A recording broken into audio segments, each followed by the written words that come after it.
Bapak, Ibu, Saudara, teman-teman, kita akan belajar satu pengajaran yang sudah muncul di layar kita, yaitu tentang penyebab tidak bersyukur dan dampak rohaninya. Saya berikan judul tak bersyukur atau tidak bersyukur. Nah, kita ini kan sudah masuk di tahun 2026 dan kita semua mengatakan ini adalah tahun yang baru. Tapi kalau kita membaca kitab pengkhotbah di dunia ini tidak ada yang baru. Cuman kita saja yang menyebutnya baru, ya, tahun yang baru. Tetapi pada kenyataannya mayoritas orang akan berkata hidup ini ya tetap seperti tahun yang lama. Yang kaya semakin kaya, yang miskin tetap miskin bahkan tambah miskin, yang susah tetap susah, atau yang susah juga boleh mengalami hal-hal yang menyenangkan seperti tahun-tahun sebelumnya. Nah, masalahnya sekarang bukan lagi pada tahun lama atau tahun baru, tetapi saya ingin kita masuk pada satu poin tentang apakah selama ini kita bisa dengan sungguh-sungguh dari hati bersyukur kepada Tuhan, khususnya di tahun yang baru ini. Atau jangan-jangan kita ini masih merasa hidup ini berat, padahal semua kebutuhan yang kita perlukan tercukupi, walaupun tidak berlebihan. Padahal setiap masa-masa sulit yang kita alami bisa kita lalui dan tidak mendatangkan kehancuran dalam hidup kita maupun keluarga. Dan sebagai orang yang beriman, kita juga tahu dalam Alkitab dan logika kita bahwa Tuhan itu berjanji selalu pelihara kita dan Tuhan itu Tuhan yang baik. Tetapi mungkin sampai hari ini kita masuk dalam golongan orang yang sulit bersyukur, tidak bersyukur. Nah, ini yang kita akan pelajari. Apa penyebabnya? Padahal logika kita tahu, Alkitab kita baca, pengajaran kita terima bahwa Tuhan itu selalu memelihara, mendampingi, dan memenuhi kebutuhan kita. Tetapi masih ada saja orang-orang Kristen, bahkan siapapun yang mengatakan dirinya melayani, sulit untuk bersyukur.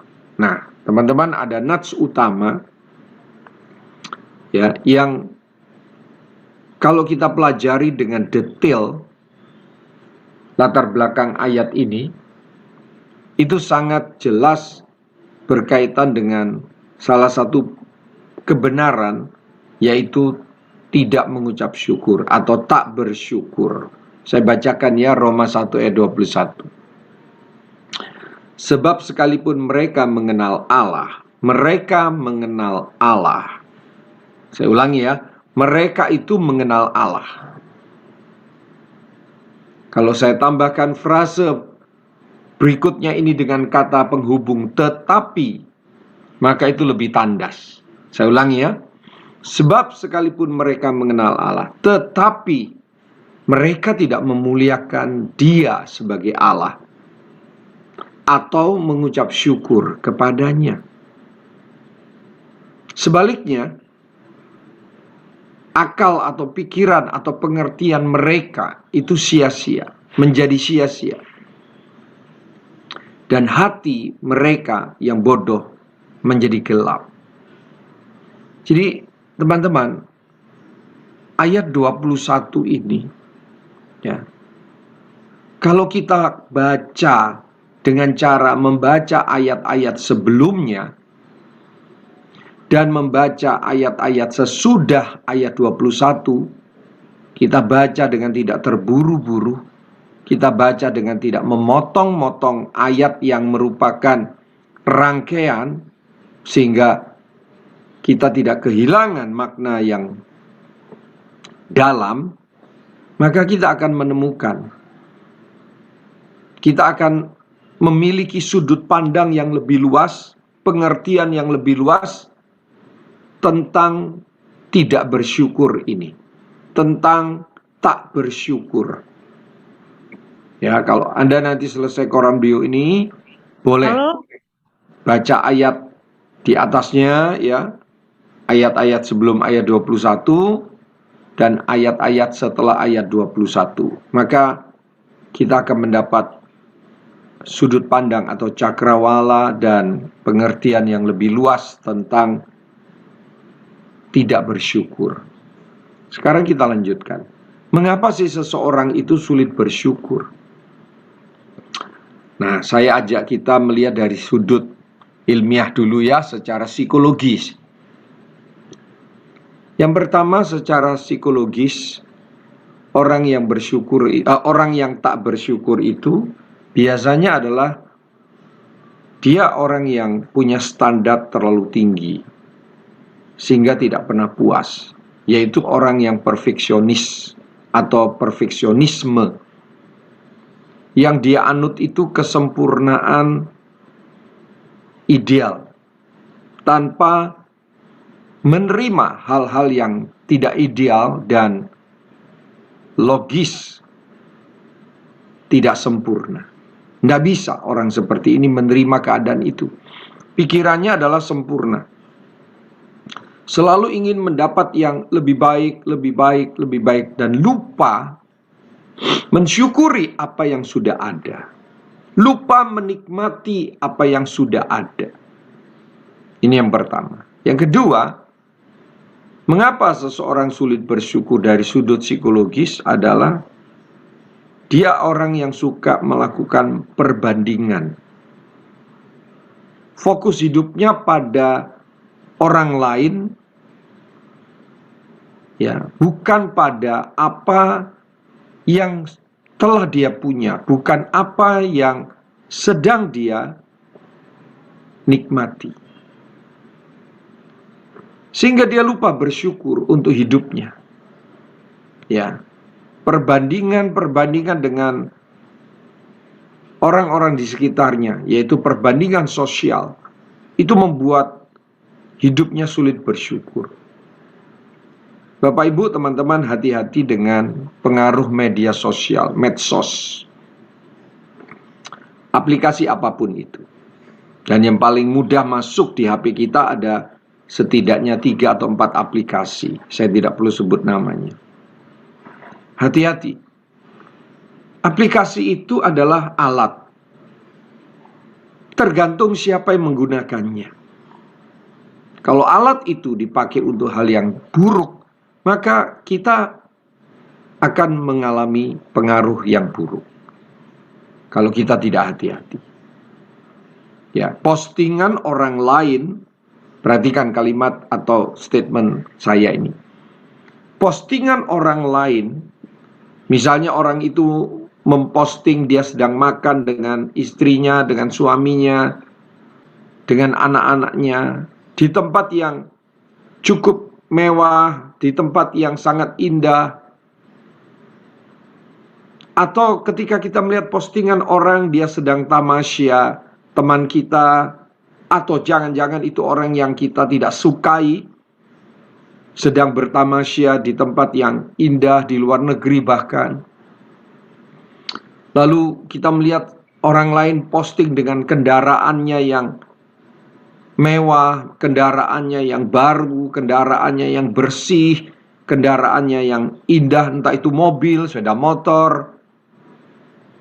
Atau kita melihat seseorang sedang posting perhiasannya, bahkan kemesraannya, keharmonisannya dengan pasangannya di media sosial.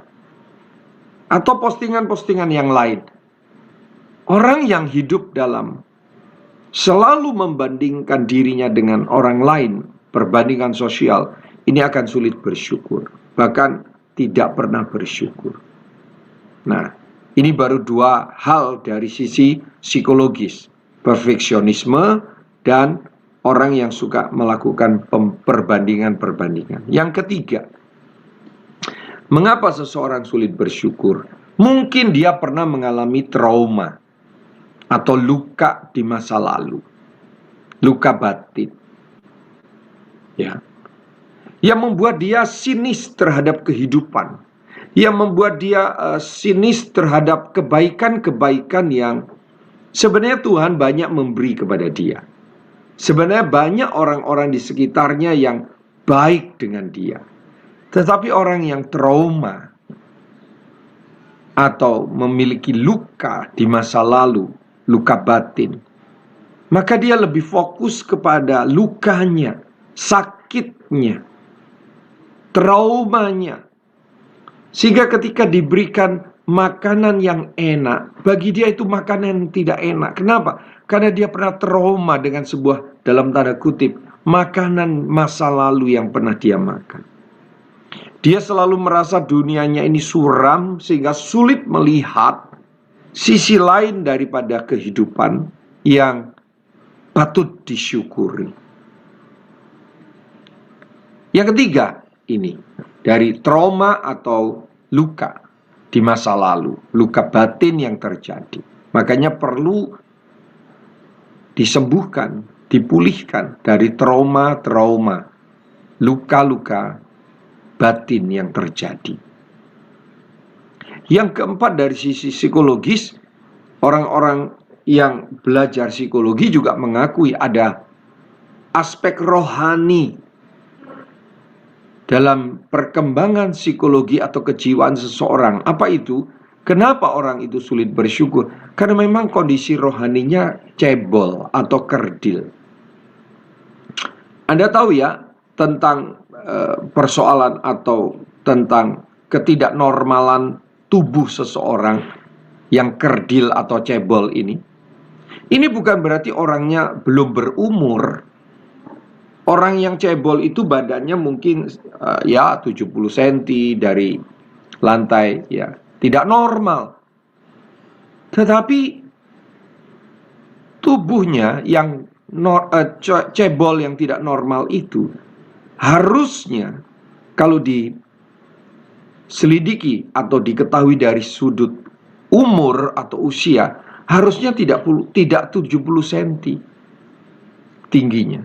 Nah, kondisi rohani yang kerdil atau cebol ini juga mempengaruhi seseorang sehingga sulit bersyukur. Oh, Kristennya sudah Kristen 50 tahun. Pelayanannya sudah pelayanan 20 tahun. Tapi dari segi usia harusnya tidak cebol rohaninya, tidak kerdil. Tetapi kenyataannya kerdil, cebol. Dan ini banyak teman-teman, Bapak Ibu, pelayan-pelayan Tuhan yang sudah melayani puluhan tahun, orang-orang yang sudah menjadi percaya Yesus puluhan tahun, tapi rohaninya cebol, kerdil. Pikirannya belum merdeka dari keduniawian. Pikirannya belum lepas dari pola hidup manusia yang belum bertobat. Dan ini indikator kerohanian yang cebol atau yang kerdil.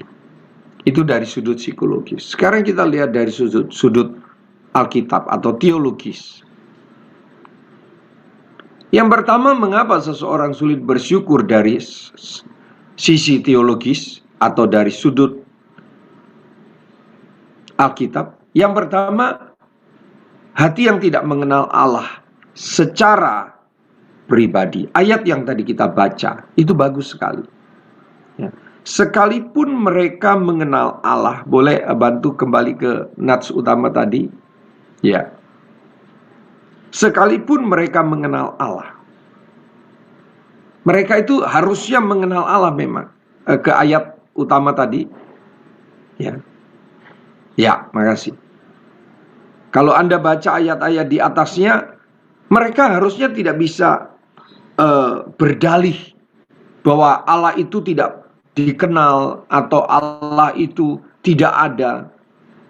Allah itu bisa mereka kenal dan kita pun bisa mengenalnya lewat sederhana saja. Misalnya ciptaan itu ditulis pada ayat-ayat di atas 21. Ciptaan Tuhan, ya, hal-hal yang terjadi di alam ini, kita harusnya bisa mengakui Allah itu ada. Allah itu terlibat dalam setiap proses kehidupan. Tetapi mereka tidak memuliakan Tuhan, tidak memuliakan Tuhan sebagai pencipta, sebagai Allah, penguasa tunggal. Atau, nah ini juga, tidak mengucap syukur kepada Allah. Jadi ternyata teman-teman, seseorang yang tak bersyukur atau seseorang yang sulit bersyukur adalah seseorang yang tidak mengenal Allah secara pribadi. Seharusnya mereka bisa mengenal Allah dan mengenal Allah secara pribadi. Tetapi karena memang mereka ini sudah masuk dalam pikiran yang sia-sia dan hati yang bodoh, maka semuanya gelap dan tidak bisa mereka mengucap syukur. Jadi ini yang pertama, kembali ke slide yang tadi dari sisi teologis. Ya. Teman-teman, mengenal Tuhan ini bukan sekedar tahu Tuhan itu ada. Mengenal Allah ini bukan sekedar paham secara teori agamawi. Tuhan itu ada. Bahkan seorang penulis buku, God is Dead, sehingga dikenal sebagai God is Dead Theology. Allah itu mati. Dia tidak sedang menulis tentang Allah itu tidak ada. Dia tidak sedang menyangkal Allah itu tidak ada. Tetapi dia kecewa dengan kehidupan orang beragama, khususnya orang-orang Kristen yang dia temui. Sehingga pencetus teologi God is Dead atau penulis buku yang berjudul God is Dead ini, mereka berkata, nggak ada gunanya agama itu, nggak ada gunanya ketuhanan itu. Sehingga dia menjadi orang yang selalu menyalahkan, selalu melihat dari sisi negatif pengalaman-pengalaman kerohanian. Sehingga sulit bersyukur, bahkan tidak pernah bersyukur. Jadi orang yang tidak mengenal Allah, yang tidak memiliki hubungan pribadi dengan Allah, akan susah bersyukur. Yang kedua, mengapa seseorang sulit bersyukur dari sisi teologis adalah karena dia kurang menyadari bahwa hidup ini karena anugerah. Kurang menyadari bahwa anugerah yang besar itu telah diberikan dari kayu salib. Contoh seperti anak sulung ya, dalam perumpamaan anak bungsu yang terhilang itu ya, kisah tentang anak terhilang itu dalam Lukas 15. Itu dia merasa apa yang orang tuanya punya itu bukan punya dia dan dia tidak menikmati. Sehingga dia tidak bisa bersyukur. Kalau kita membaca Roma dari nats utama tadi ini, ya, mereka itu orang-orang yang secara teologis sulit bersyukur. Itu adalah orang-orang yang berjalan dalam pikirannya sendiri, tidak melihat Allah sebagai pribadi yang memberi mereka anugerah. Bahkan mereka menggantikan kemuliaan Allah dengan hal-hal yang fana. Itu ada pada ayat 23, nanti Anda baca di rumah. Ya. Mereka membuat berhala-berhala, membuat image gambaran Allah dengan idenya sendiri untuk memuaskan hasratnya, tetapi meninggalkan anugerah yang sesungguhnya. Ini penyebab kedua kenapa seseorang sulit bersyukur atau tak bersyukur. Sekarang kita lihat bagian Romawi 2, akibat buruk dari tidak bersyukur.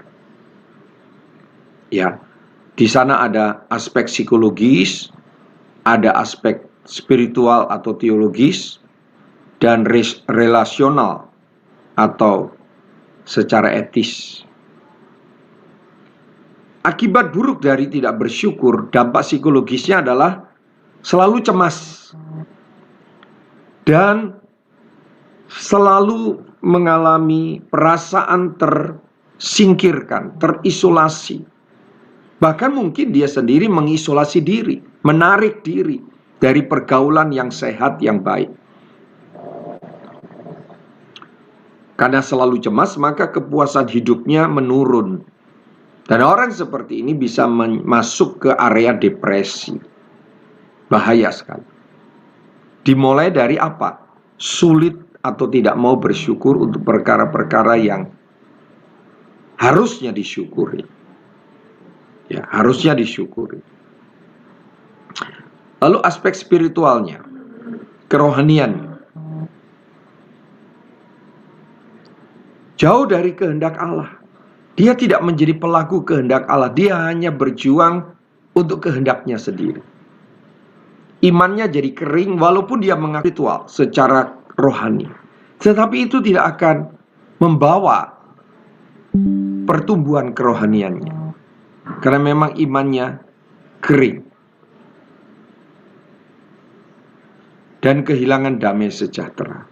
Dia tidak pernah bisa merasakan hadirat Allah yang membawa damai ketika ibadah, ketika pelayanan. Hidup ini adalah anugerah dan mengalami damai. Nggak bisa orang seperti ini. Itu dampak negatifnya. Akhirnya apa teman-teman? Kalau dia kehilangan damai, dia sangat mudah menciptakan situasi yang tidak damai. Baik itu di keluarganya, di lingkungan sosialnya. Termasuk di dalam lingkungan pelayanan. Jangan heran. Ini bisa terjadi pada diri siapapun. Lalu aspek relasional, aspek relasi moralnya, aspek etisnya, apa itu? Dia akan jadi orang yang kurang dipercaya. Karena itu, ya, psikologisnya selalu cemas, selalu menyalahkan orang lain, menarik diri, selalu menuntut, bahkan menuntut orang lain. Akhirnya orang seperti ini, ya kalau bahasa saya sebenarnya tidak disukai oleh banyak orang. Orang semakin menyingkirkan dia secara natural seperti itu. Ya, ini bukan suka atau tidak suka. Secara natural manusia pada umumnya akan merespon hal-hal yang tidak menyenangkan itu dengan cara apa? Menjauhi.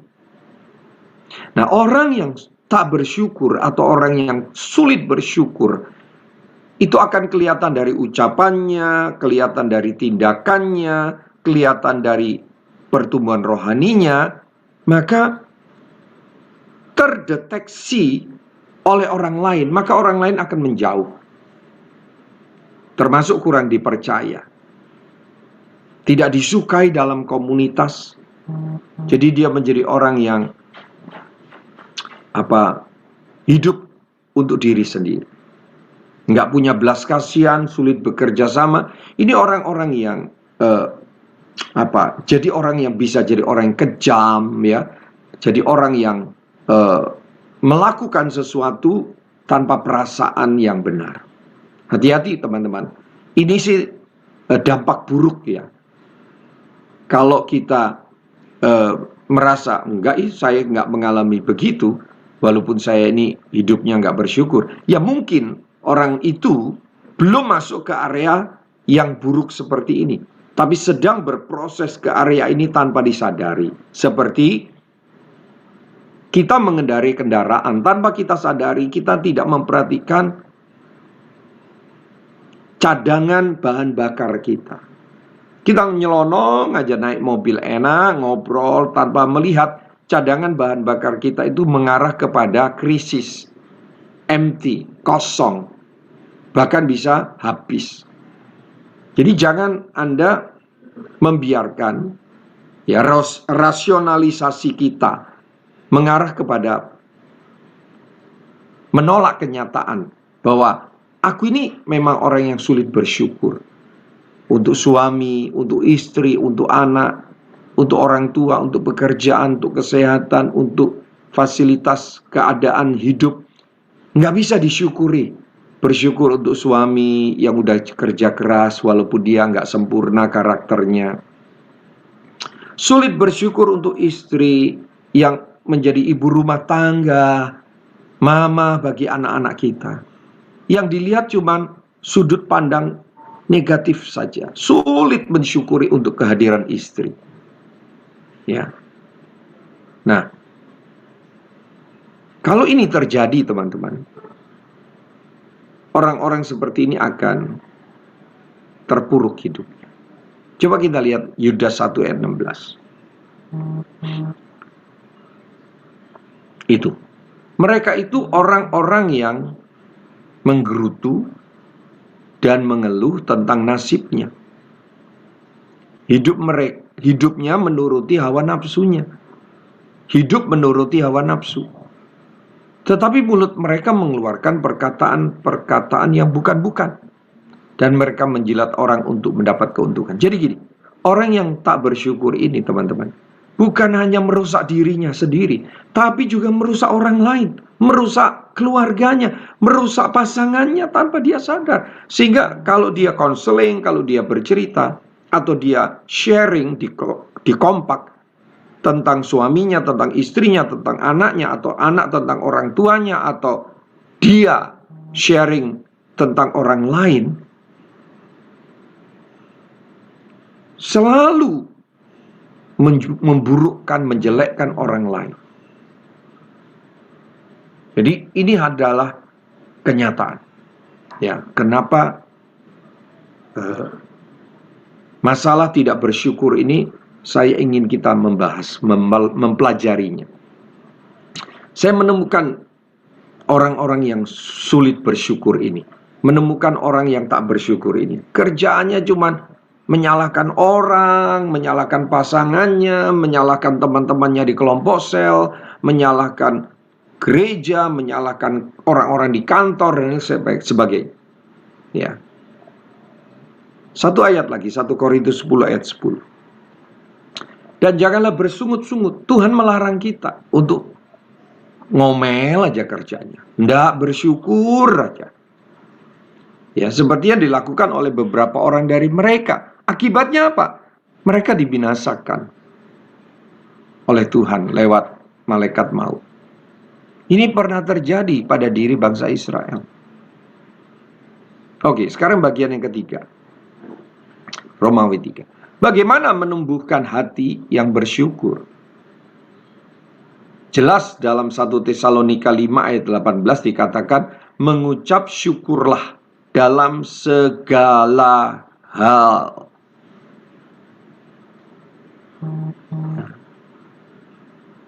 Jadi mengucap syukur dalam segala hal ini, teman-teman, kalau saya sedikit intermezzo, orang Jawa itu kadang-kadang secara intermezzo ya, bagus juga ya. Udah kena musibah, masih bisa melihat sudut yang lain. Misalnya gini, kebanjiran, tapi dia masih bilang gini, untung atau selamat nggak roboh rumahnya. Masih bisa melihat itu, masih bisa mengucap syukur.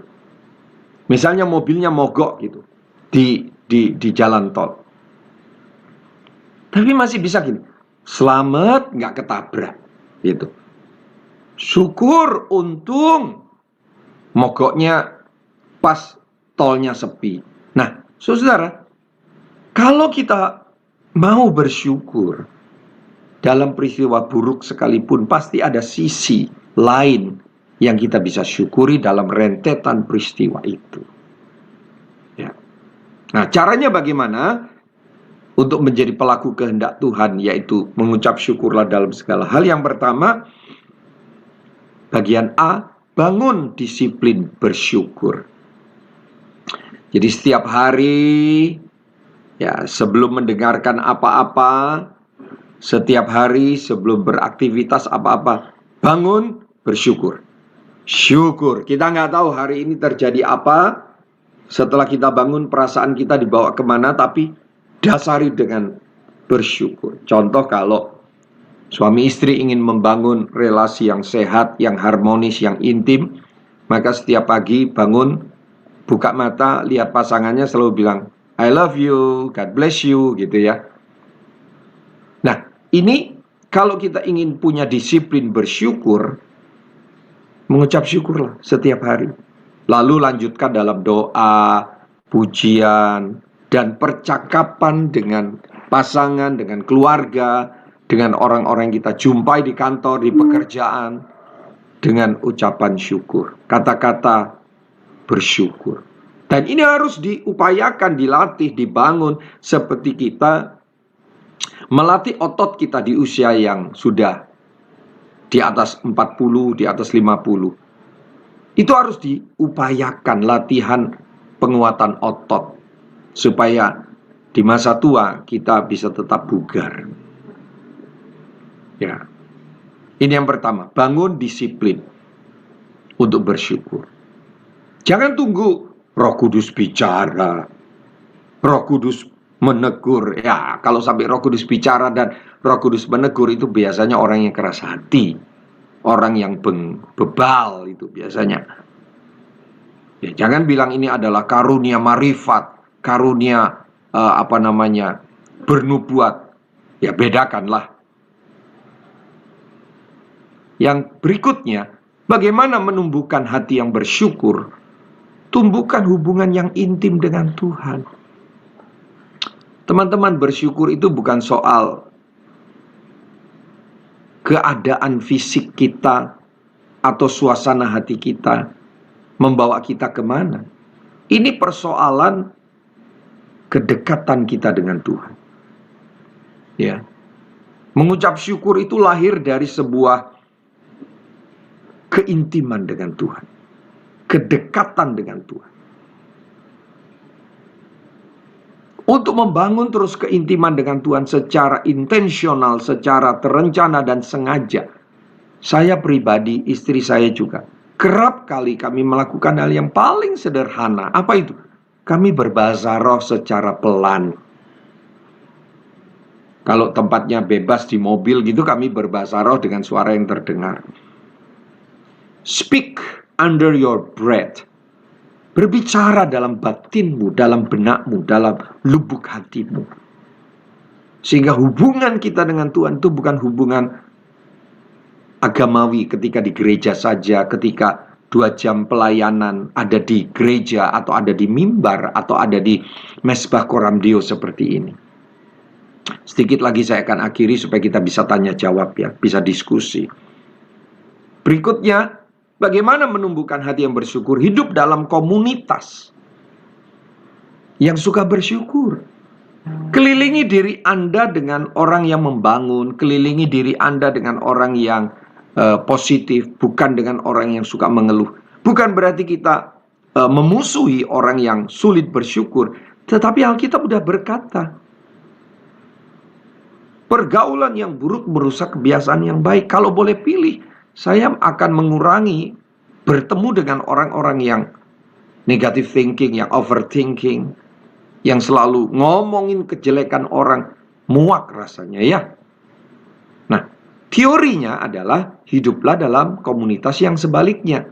Apa itu? Komunitas yang positive thinking, komunitas yang bisa mensupport kita walaupun kita lemah, punya kekurangan, komunitas yang menyembuhkan, yang mengapresiasi kekurangan-kekurangan yang mereka lihat pada diri kita, tetapi mereka juga melihat ada hal yang lebih dalam diri kita. Contoh, Bapak ini kalau ikut kompak, kalau ikut komsel, selalu telat.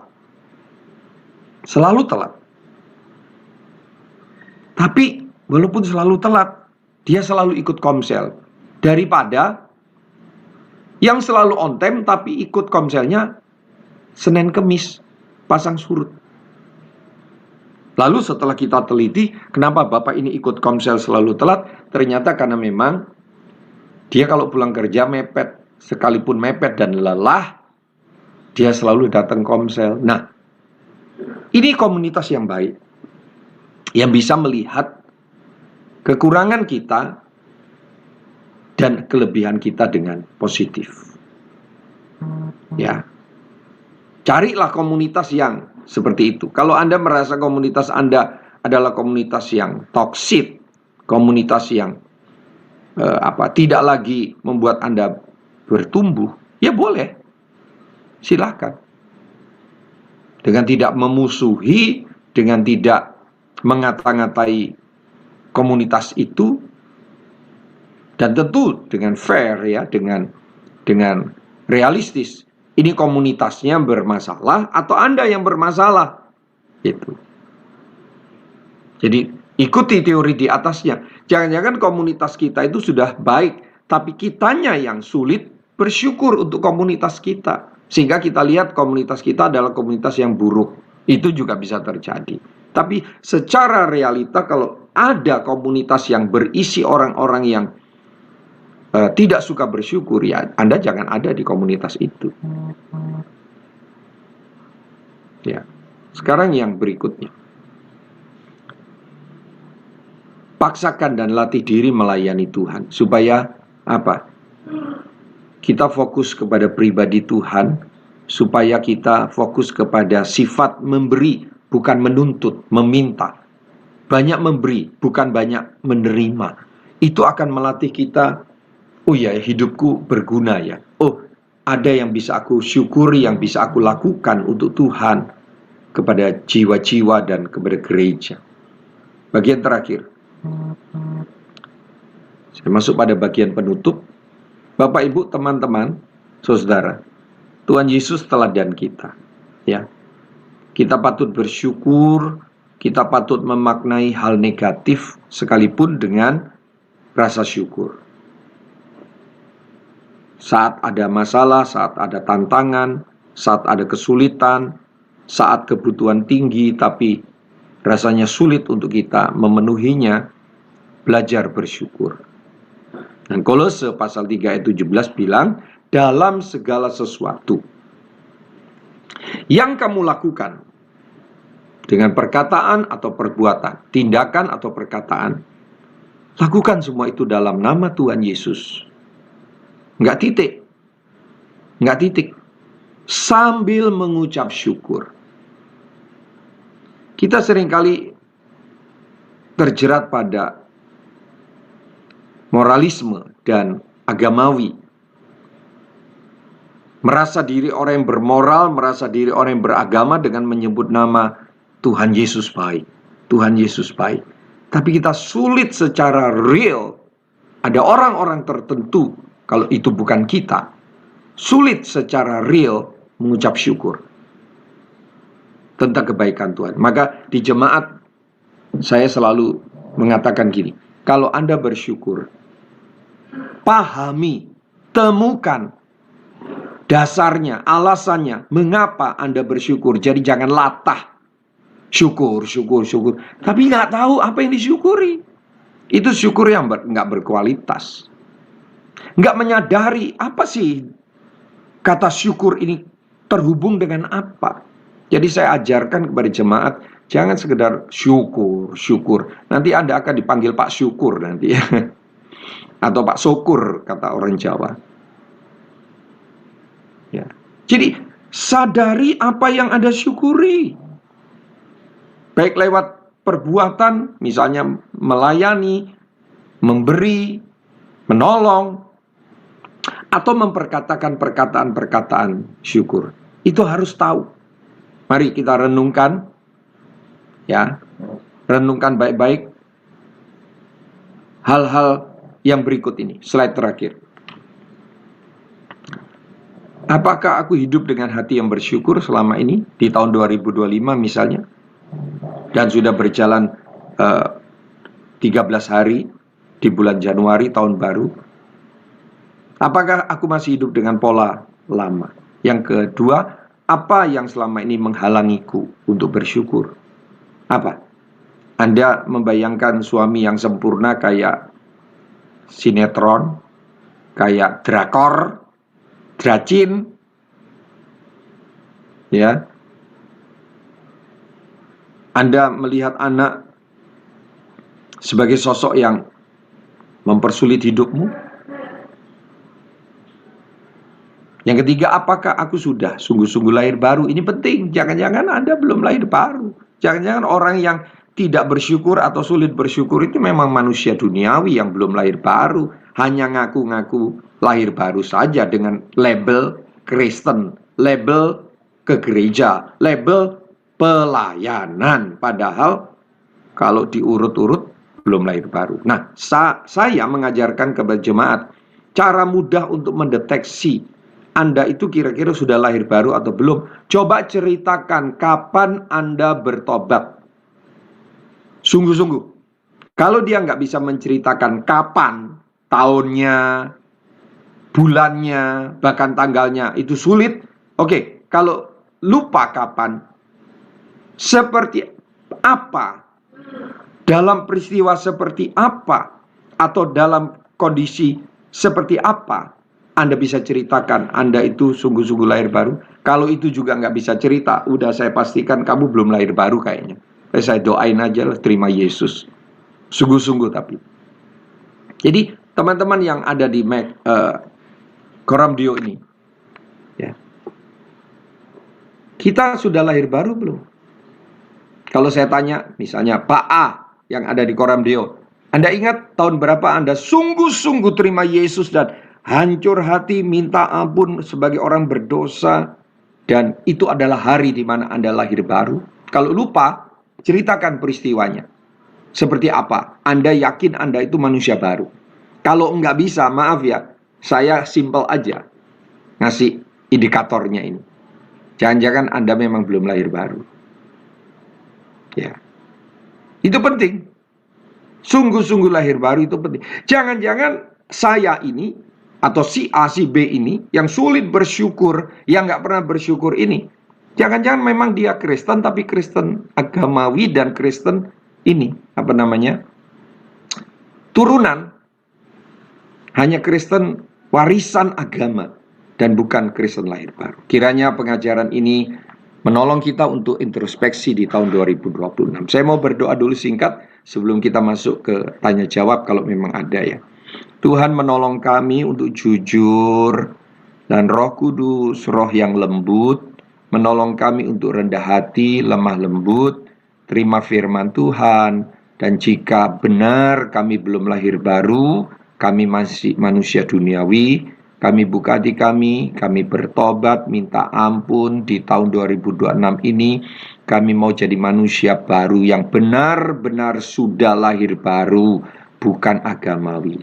Roh Kudus bicara dan tuntun siapapun kami, telinga yang mendengar, pikiran yang mencerna, dalam nama Tuhan Yesus. Amin.